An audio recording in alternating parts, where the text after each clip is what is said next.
You're at the Coaching Inn, 3D Coaching's virtual pub, where we enjoy conversations with people who are engaged in the world of coaching.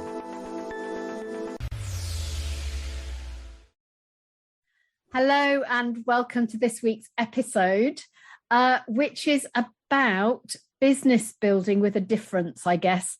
So we got a great email from someone who said, I've listened to 2 episodes recently that really resonated with what I often wrestle with as a coach.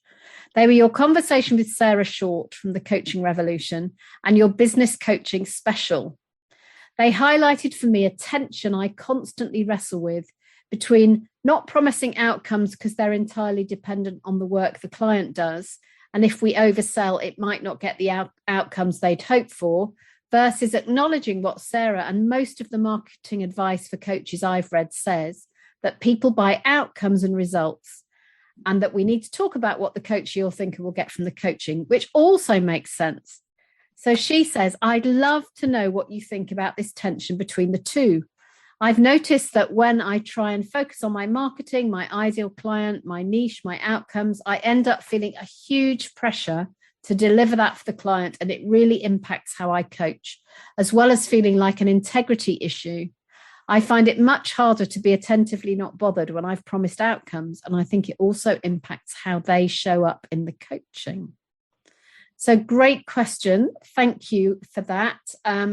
Sadly, the person who sent this email is not able to join us, but she will join us later on down the year, and I'm sure we will have something great to talk about then.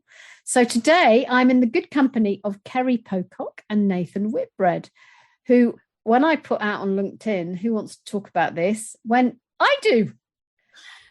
So Kerry, welcome. Hi, thanks for having me. Tell us a bit about you. So I have been working as a coach for about 6 years in various different capacities in charities and organisations, some private work, and I'm a mum of 2, and that's probably enough for the moment. Fantastic. And Nathan Whitbread coming for a return visit. Yeah, absolutely. Thanks, Claire.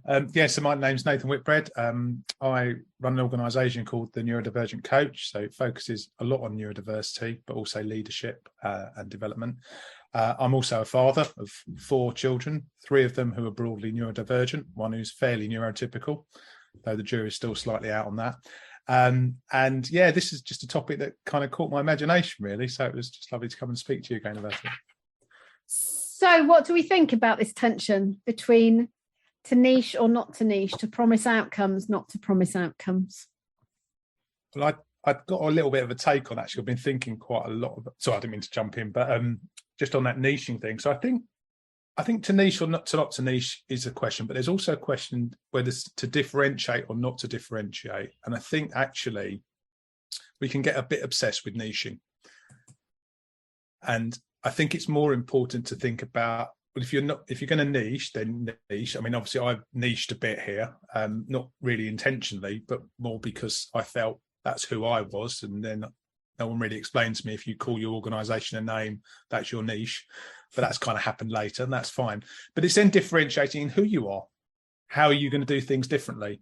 Because that's almost as important as niching. I don't know what you think about that, Kerry. Yeah, I think it's a really, at one point when I first started my coaching, I kind of niched accidentally by doing some decluttering work with people, and a lot of my coaching ended up around that. But I really missed the what sort of broader depth of working with lots of different people. So I kind of realised that actually I didn't want to niche myself, and came back out of it. But I think that sort of feeling of delivering outcomes for people is it puts a lot of pressure on, doesn't it? And in our terms and conditions that we give to people we coach, we say, the outcomes are down to you. We can't guarantee any because it's down to you to do the work, which I think is the ethical stance. But equally, people want to know what they're going to get out of it, don't they? I met someone this morning who does coaching and does something else, and I can't remember exactly what she said, but it was something like, I work with people who don't have time to do that. whatever it was she said. And I thought that was a really neat way, that if you say, actually, I haven't got time to do that. So that wasn't a coaching piece of work, but it was another piece of work. But you'd go, oh yeah, that's me. I don't have time to do that. So there's something about, how do we help people know that it's them that we can support? But is it about supporting them, or is it about holding a space? Well, it is about holding a space. Because I think actually, so it's interesting the example you used just then. You see, I could paint my house, but I know it would take me ages. In fact, we hired our first decorators ever this year, which was just amazing. Mrs. Whitbread was very happy. It was done in a week instead of like 6 months. And it was perfect, because that's what they do. Yeah. So I'm sure we could hold our own space, or we could get a friend to help us hold our space, but it's not what they do. It's not their thing that they practice and hone and sharpen day in, day out. And actually holding the space is where the thinking happens, as far as I see it. And that's what the fundamental is. I know there's a lot more on top, but if you hold the space, then actually lots can happen. Yeah.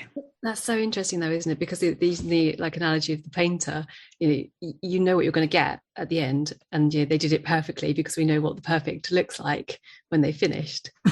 Whereas trying to sort of sell that, and also I think there's that thing around not always knowing what it's going to look like at the end. Mm-hmm. How do you sell that? Yeah, and I say to people, we don't know what's going to happen. But you will have done some work and it will have moved you forwards. Yeah. And I think there's a difference, isn't there, between how we describe it to people who we're in conversation with and how we describe it to cold calling, as it were. So, the whole thing that we've talked about before at the coaching in about what's your tagline on LinkedIn, when everybody's tagline seems to be coach. What differentiates? I don't even know what my tagline is on LinkedIn. I need to go check. And what it'll be by the time we finish this conversation. Yeah. I do wonder whether sometimes those LinkedIn taglines are door openers, just to kind of start a thought process going. Because I think actually for lots of people, they don't necessarily really understand what coaching is, and their experience can often be influenced by what's happened to them. So I'm sure we've all had good and not so positive experiences of coaching in many guises, be it on the football field or actually in more of what we're talking about here in terms of this kind of this sort of style of coaching. And I think that's really important. And I think, if it's okay, part of my own journey of why I ended up wanting to get accredited and stuff is because recognizing actually this isn't a cottage industry. It has to be professional, because actually when we're in the room with someone, we have the most incredible opportunity to help them move forwards or to really damage them. And what really influenced me about this, excuse me, I'm going off a bit of a tangent, but I listened to a book called Quirkology recently, which is the most amazing book. It's by this guy, he's a professor in Hatfield University, and he investigates weird stuff. But one of the things he was looking at was Victorian seance tricks, where they used to trick Victorian people into believing that spirits were there, and they had all these various tricks. And the most important, powerful trick that he identified was suggestion. Yeah. So when he told the people in the room the table was moving, they all believed him, even though they didn't move. And I just think we've got that exact same power in the coaching room if we're not accountable, if we don't know what we're doing, and we're not really aware of why we're there. Is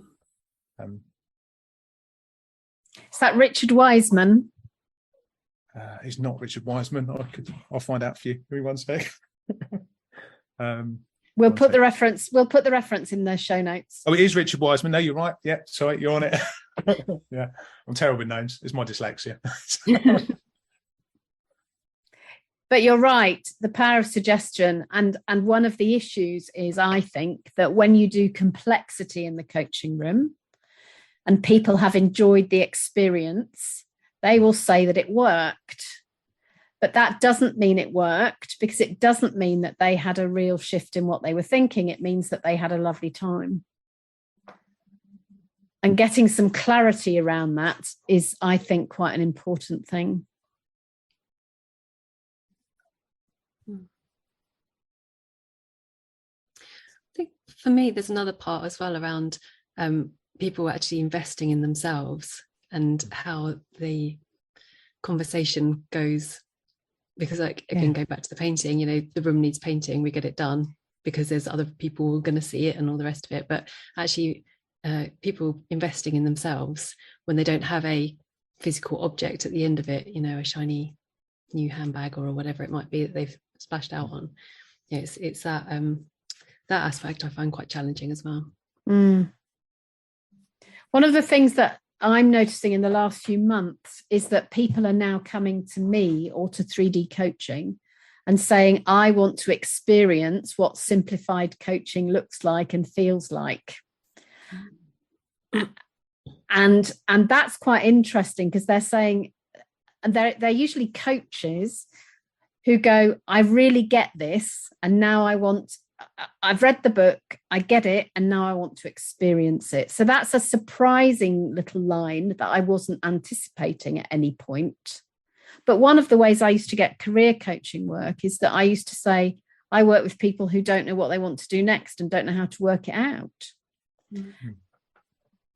Because why did they come to coaching, to career coaching? For that very reason. They had no idea, because if they had an idea, they'd have gone somewhere else and done it in a different way.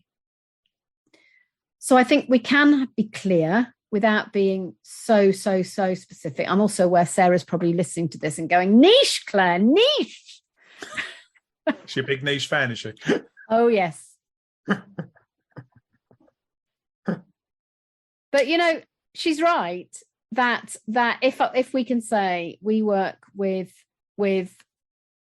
women under between 30 and 45 who live in rural Norfolk, then those people will know that that's who we're talking to, that specific niche makes a really big difference. But the question is, I guess, how do we enable other people to know that we're here, and as you said, Nathan, earlier, what's the differential?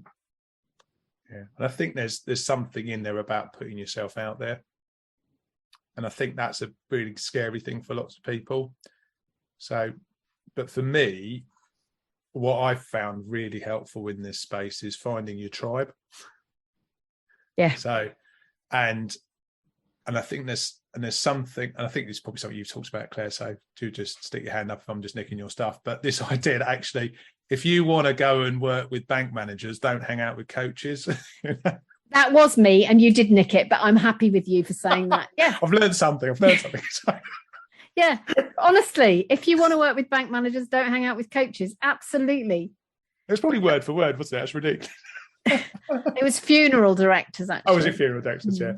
But it's that whole thing, isn't it? Find your tribe, find people that do different stuff to you, that want to hang out and support you. And I think the networking bit's really important. So I'm a member of a few different networks, and one of the ones that I found really helpful to start with was one called Drive, which is based in Cambridge, but it's obviously online. So it's but it was just that concept. You turn up for each other, and it's not about elevator pitches and all this sort of rubbish. It's about actually, how do we get to know each other and support each other as people? So I've got a great friend I've met through there who's doing the most amazing thing ever. So he's worked with the British Antarctic Survey to design a shirt, and this shirt tells the story of global warming. It's amazing. It's really cool, and it's beautifully designed. I think it's all kind of organically grown cotton and all this sort of stuff. But it's kind of got. But I've been able to work with Andy. We've even done a little podcasty thing together, and we get to share. We support each other and other people. But we've got it's nothing to do with coaching. But the fact that I know Andy and Andy knows me, we're talking about each other all the time. And there's lots of other relationships like that. And I just think there's something about that, hanging out with a bunch of people who just want you to succeed and have got your back. I think it's probably a bit of that angel stuff you were talking about, Claire. Where do you find your angels? What I mean by angels is, where do you find the people that are prepared to talk about you? And there's something there about diversity, isn't there? And being with a diverse group of people, which goes back to the don't hang out with coaches piece, or don't only hang out with coaches, and don't only hang out with people who haven't got any work. Meet interesting people. And be interested in them. And not try and sell everything. Absolutely. What's your thoughts on this, Kerry? Yeah, I've had some interesting experiences of networking. When I very first set up and I was doing the decluttering work, I was like, where do I go? And there was a couple of like women's network type things, and there was the kind of local, I don't know what they're called, guild hall type thing. And it was so interesting kind of going and seeing all these people who were doing their elevator 60-second pitch thing. And I mean, I did make some good friends through there actually, and met some really interesting people doing all sorts of things, which was definitely worth it. But it did feel like a lot of energy that was like being spewed out, kind of trying to find the right place, I suppose. And I still don't think I found it, to be honest. Still looking. Yeah. But you've tried some places out. Yes. On the way. Yeah. Again, I mean, that was definitely pre-COVID, and a lot of things kind of went online and stuff changed, didn't it? So it's interesting. I mean, we're working in the NHS work I do. We've set up a lot of staff networks for various different things in the last couple of years, which has been really interesting, from sort of multicultural, disabilities, parenting, all sorts of different kind of subjects that are bringing people together. So you kind of see how well it works. Again, it's just finding the right place with the right people. Yeah. For me, one of the things that worked was to do short talks for conferences and things that weren't necessarily on coaching, but put me out in different spaces. So years ago, there was a huge thing at Olympia called One Life Live, which was a what do you want to do with the rest of your life kind of conference. And we happened to have met the person who was running it through another contact. And she just asked me to come and do a keynote every day and have some coaches around at the entrance, all of which she let us, we didn't have to pay to be there. She didn't pay us, but we didn't pay to be there either. And that produced all sorts of fruit, but not straight away. So we still have people contact us who say, oh, I met you at One Life Live in 2009. I go, oh, yeah, I remember that. So there's something I think about timing in relation to marketing, that sometimes we drip something out and it comes back a long way down the line. But I think there's also something about being realistic about how long you give something before you say, actually, this is probably not for me. I think there's something in there about what you enjoy doing as well. Yeah. Because I think especially with some of the social media stuff particularly, there's a real pressure, for example, to post regularly and to do write blogs. So I'm a dyslexic, I should have said, I've got dyslexic. So for me, writing's really hard, but I've come to love it, but it's been a really hard process. But I'm exploring other ways of doing marketing, because actually finding things that I actually love doing, because I want to, if I'm going to do this every week for the rest of my working career, I want to enjoy it. I don't want it to be a chore. And I think that's the thing about we got into running a business because actually it's supposed to be fun, actually. And if it's not, there's a bit of a problem there, I think. I can remember being given I don't know if I worked this out for myself or whether somebody told me a long time ago, that for social media posts, you need to be interesting for 9 out of 10. And then you can afford to sell in the 10th. But you need to actually share some really good stuff for the other 9. And I think that's one of the ways of having integrity. But that means not sharing the thing that everyone else is sharing. Because we've probably all seen runs of the same image infographic being shared by every coach under the sun. But it's actually about sharing original stuff. And certainly for me, the biggest piece of marketing, I think I've said this on the podcast before, but the biggest piece of marketing was the blog that I've written now for 20 years. In fact, last week was this Monday was number 1,000. Wow. And they haven't all been great. But it's just a way of putting out something really short. And I think one of the things that I noticed that I think isn't a great marketing tool is long and complex newsletters with lots of articles and things. I think one idea short is a much better way of making contact with people than lots of well-written stuff, particularly now, because we're not so attentive, are we? People don't read a lot. You've got to, it's got to make a point and I think there's obviously other strategy, because obviously you've written the book as well. So you've got this idea that you can always point back to the book. You can say, well, here's a little snippet. And if you really want to know, go buy the book or dig in deeper, which I think is the other thing that's really important. But I think you're right. But the book came out of the blog. Oh, absolutely. But it's you've collated it nicely. So you start at page 1 and go to the end.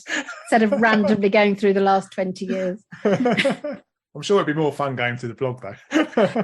But that picks up on the concept, doesn't it? That people buy people. People who are hiring coaches are hiring a person. So as much as maybe any coach could do the work, they want to meet you and they want to hire you. Yeah. So how do you find each other? Which goes back to Sarah Short's thing that says, actually, if you're going to meet each other, they need to know what you do and who they are and what the outcome is. I feel like there's something in there about that. Although I don't, I went all no niches, actually being clear to people who you work with, so who you're looking for and who works for you, and being able to be a bit clear around what it is that happens in being able to verbalize it. And I really don't think I'm quite there yet. It changes all the time. They're like, what do you do? And I'm like, well, where do I start? I don't have a kind of clear sort of couple of lines that I can sum it up in, which I think would be really, really helpful. And I suppose that bit around, you said in the terms and conditions, you're really clear that the outcomes are not set in stone. What could happen is this and this and this, but it is a space for you to explore. And it says you're responsible for your own outcomes. And actually there's an ethical thing, isn't it? That if I say these are the outcomes I guarantee, I can't guarantee outcomes ever, because I don't know what you're going to do with what we do in the room. So you might have a transformational moment, but you might choose to do nothing with it. But that transformational moment can sit with you for a long time, can't it, before it's kind of done its percolating over, which I think is the other thing.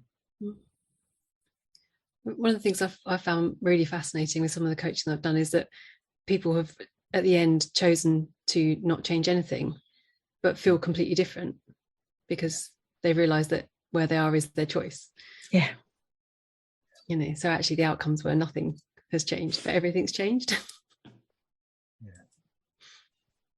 So if there was one thing that you were going to do to navigate this space between holding space for people and people wanting to know what that is and who they are and how that happens, what's the one thing that you think is important?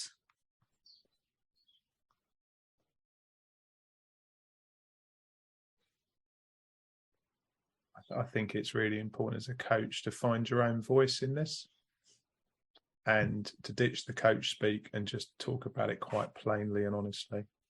So, I mean, I put a LinkedIn post out there recently saying I only work with thinkers, because not just to be a bit kind of glib and kind of pokey in the eye, but actually that sort of stuff matters, I think, because it's just saying, well, actually, let's move on from kind of the technical stuff, because that's for coaches to kind of work out. The people we work with want to move forwards, even if it's just a little bit. And that whole thing about actually just being really clear about how you describe it and being honest about it and not getting caught up in the mumbo jumbo that we've kind of assimilated from all these wonderful books. Yeah. What do you think, Kerry? Yeah, I think it was just following on from that, really. The language really matters, doesn't it? Like, really just clear. Like, coming back to that, we talked the other week about Brené Brown's quote, that clear is kind. And that's really stuck with me, just being really as clear as you can. And I guess, as a coach individually, being clear about what it is that you do, because otherwise you can't tell anyone, can you? No. One of the things I was talking about in a supervision session this morning was being clear about the difference between the chatette at the beginning of a conversation and the work, and saying, so it sounds like we need to just arrive. Have we done that bit? Now, what's the work that we need to do today? And, the work is used in lots of different contexts, and sometimes it sounds like quite a specialized thing, but actually we are there with someone else to facilitate them to do some work. And if they don't want to do any work, they don't want to work with me, because if you work with me, you have to do a lot of work. And the other thing that I do when I meet people outside of a paid work context is I don't give them free coaching without saying, it sounds like we need a different kind of conversation here. So you have the meaty greety conversation. And then I say, sounds like it might be useful to have a different kind of conversation here. One of the questions I might leave you with is this. If you'd like to have a different kind of conversation, then let's talk about it. So I'll leave them with something that will get them to start doing the work. But I will also say, that would be a different kind of conversation that you and I would have together, which begins to raise the issue that actually that might be a paid thing, or, depending on where I meet them and what they do and how it is, I might choose to give that away. But I think there's something about going back exactly to what you said, Kerry, about clear is kind, unclear is unkind. And that's the same as not coaching people we meet at parties without consent. It goes both ways. It's about not giving it without consent, but also people not taking it without consent, so that we make it clear what a different kind of conversation might sound like or look like. I think on that note, Claire, I'd pick up as well. My mate's a physio up the road. So he would say, actually, if I do physio on you as a friend, that means that has to be covered under my insurance. I am now liable as soon as I place my hands on you or give you any advice. And I think as coaches, it's sometimes, because in some ways it is easy to slip into a coaching conversation, we forget that actually that is our job, and our professional liability is on the line as soon as we step into that space. So if we're half cut at a party, that's not necessarily the best space to do our best work. Just as an observation. Yeah. And that's a really great example, that difference of a physical hands-on thing, where as soon as you put your hands on, you're doing the thing. Whereas there's so many kind of like grey areas, isn't there? Where Yeah. So I would, for me, the boundary is I will offer one question, but then that's it. And, what's the boundary for each one of us will be different. But I also think that when we're talking to people in a not agreed relationship, we need to be really careful of power dynamics, because coaching without consent is taking power over somebody else. So as much as it's meant to be partnership and there's meant to be an equality of opportunity there, what it's actually doing is to say, well, this conversation was about both of us, but now I'm making it all about you. And I'm not going to bring in my stuff anymore. So I'm going to and then it can feel like an interrogation, and it can feel like people are in the hot seat and all sorts of interesting things. So what's your biggest insight in this conversation? Or what will you do differently as a result of this? I feel like I need to go away and do a little bit more thinking about the words that I use, and to just let it roll off the tongue nice and easily, really. and just be really clear as much as I possibly can be. Yeah, I think that will be helpful. I think the thing for me is that's resonating again and again is I've spent a lot of time thinking about this stuff on my own, and it's the worst place to think about it. You need to think about it with other people. Yeah. Because I can't, you just get lost otherwise, and you need that kind of iron sharpening iron thing going on. Yeah. And actually, having said don't hang out with coaches, getting in a network of coaches who have a good throughput of work when you have a niche that they don't have and you work with a differential that they don't work with, that's another great way of getting work. But, are you every single corner shop in the country selling all the same food? Yeah. Or are you a specialist cheese shop who sells? Nathan, are you a cheese shop? I think you might be.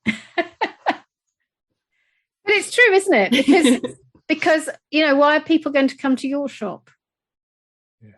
There's round the corner from where I live, we have a cheese shop, which is why I said cheese shop.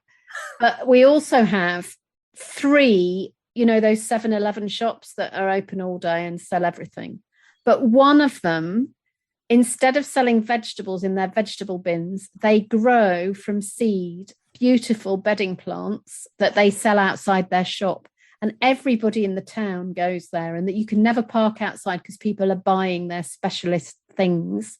And that's because they are an ordinary 7-Eleven who have this extra bit of value that makes people know that they're different and unique and special. So I'd say that's a differentiation, Claire. Yeah. So maybe a great question to leave you with, our listeners, is what's your differentiation?